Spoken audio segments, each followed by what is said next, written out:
Да, я не буду говорить.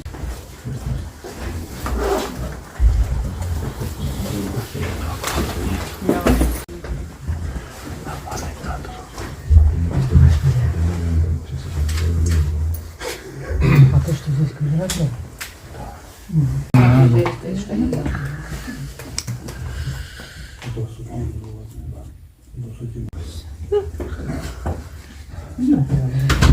Про этот эпизод я могла бы тоже хорошо видеть. Я пропущу информацию, что нельзя снимать, напомню, если не слышу. Ага, хорошо.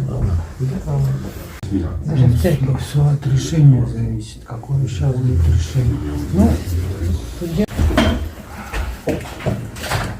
Ничего, разберите. Клетку.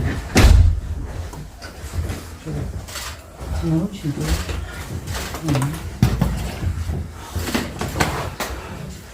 Не знаю, что тут скелет, да?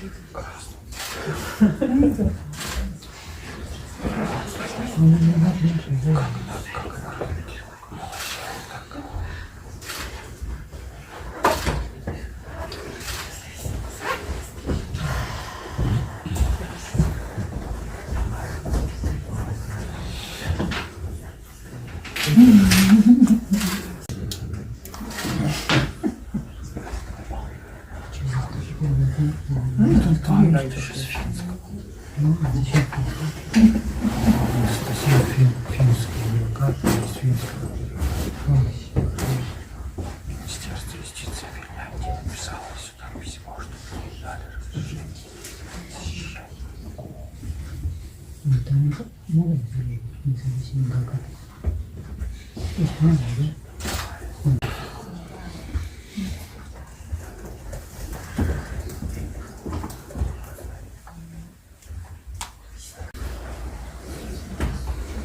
Камера читает все, что ты пишешь.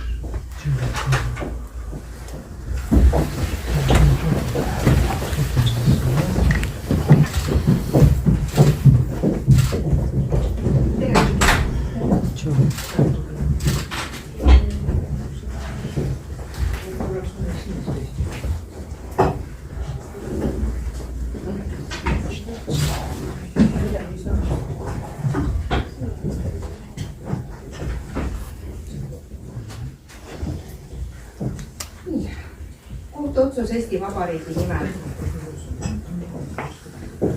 Koos otsustas tunnistada Svetlana Hurtseva karistusseadustiku paragrahv 93 lõige 1 järgi kvalifitseeritud kuriteo toimepanemises süüdi ja mõista talle karistuseks 2 aastat vangistust. Tunnistada Svetlana Hurtseva karistusseadustiku paragrahv 232 lõige 1 järgi kvalifitseeritud kuriteo toimepanemises süüdi ja mõista talle karistuseks 6 aastat vangistust. Lugeda kergem karistus kaetud raskema karistusega, mõista liitkaristuseks 6 aastat vangistust. Vangistuse kandmise tähtaja alguseks lugeda 28. veebruar 2024. Svetlana Hurtseva suhtes kohaldatud tõkend vahistamine jätta muutmata ja tühistada kohtuotsuse jõustumisel karistuse ärakandmise.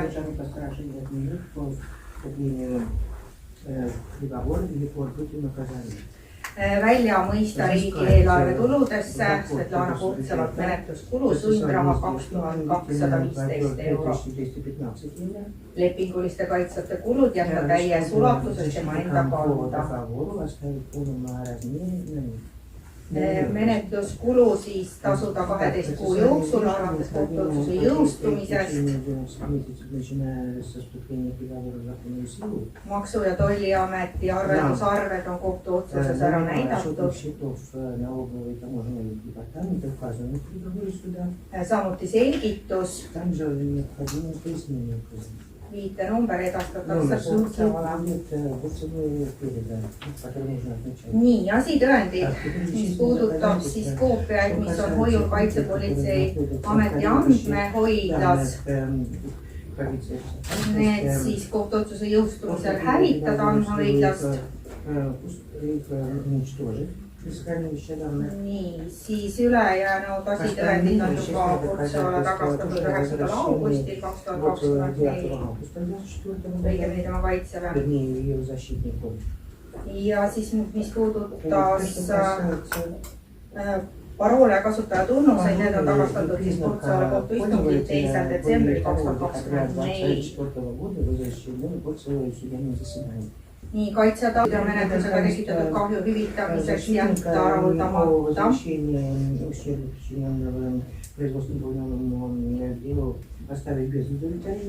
Nii, kohus selgitab, et kohus on koostanud motiveeritud kohtuotsuse.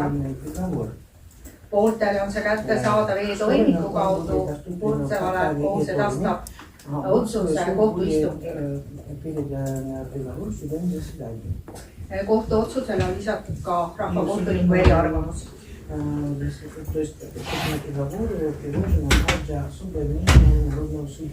Nii, kohus selgitab edasikaebamise korda.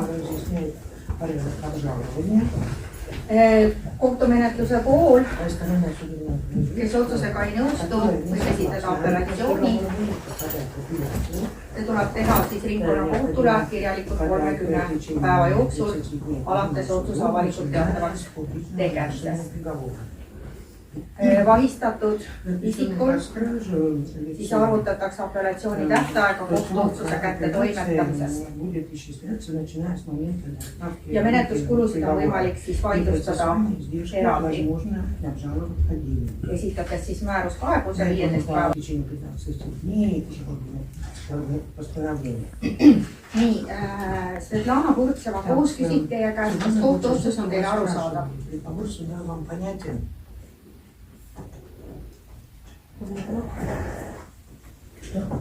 Saite otsusest aru? Selge.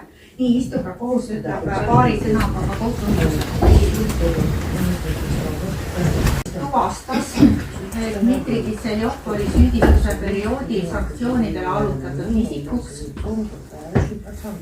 kes kontrollis RIA Rossija Сегодня tegevust selle peadirektori juhina. Samuti, et alates 25. veebruarist 2023 lisati RIA Rossija Сегодня üksus Patnius sanktsioonide nimekirja.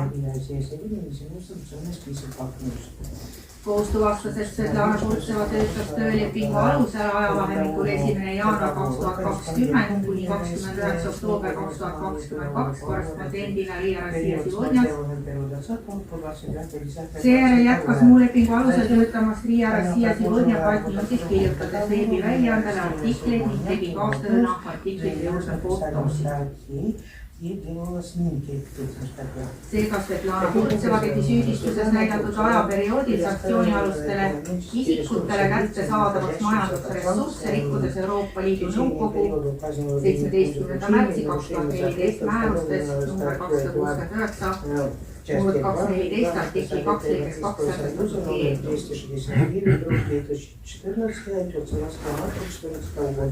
Kohtuhinnangul kuulub majandusressursside hulka inimkapital ehk tööjõud. See on inimeste teadmised, kogemused ja oskused, mis on osa intellektuaalsest kapitalist, olles ettevõtte väärtuste oluline osa. Kuna tegemist on varavaraga, mille puudub füüsiline vorm, siis on selle väärtuse määramine keeruline, kui mitte võimatu, mis tõttu ongi tegemist mittemateriaalse varaga.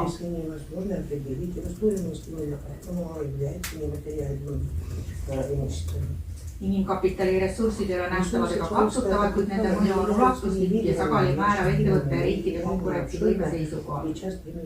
Seega on artiklite kirjutamine käsitletav ajakirjanduslikele veebiväljaannetele mittemateriaalse vara kättesaadavaks tegemisena. See võimaldab väljaande töö jätkamisest, kuni lugejad saavad ka veebiväljaandusest veeda ja toimida. смотрит, пока есть читатели, онлайн-издание, также может что санировать. kohus on tuvastanud, et Roman Romatšev on FSB reservohvitser, kes on eraluureettevõtte R-Tehnoloog. ettevõtte ülesandeks oli muuhulgas luua reserv Venemaa Föderatsioonis kujunevale infosõja ja psühholoogiliste operatsioonide vastasele süsteemile. Antud valdkonnas on tegutsenud ta üle 20 aasta.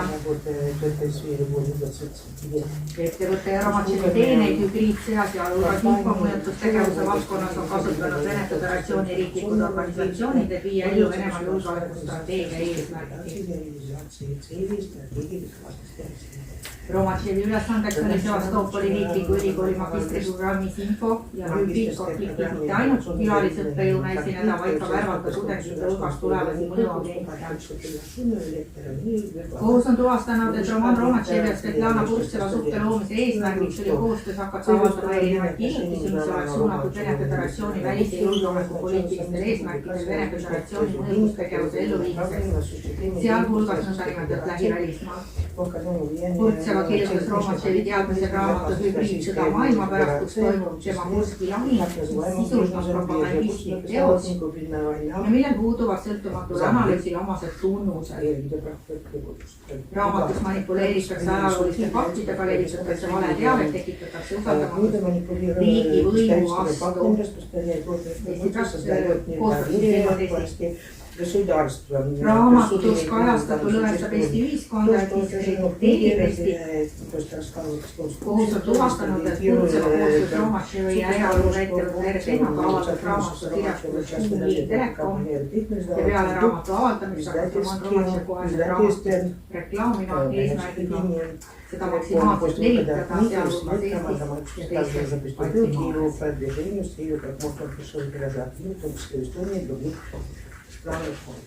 Nii, sellega on kõik.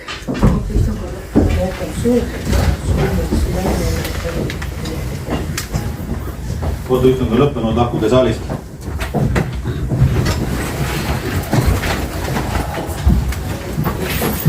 Закрывать запись.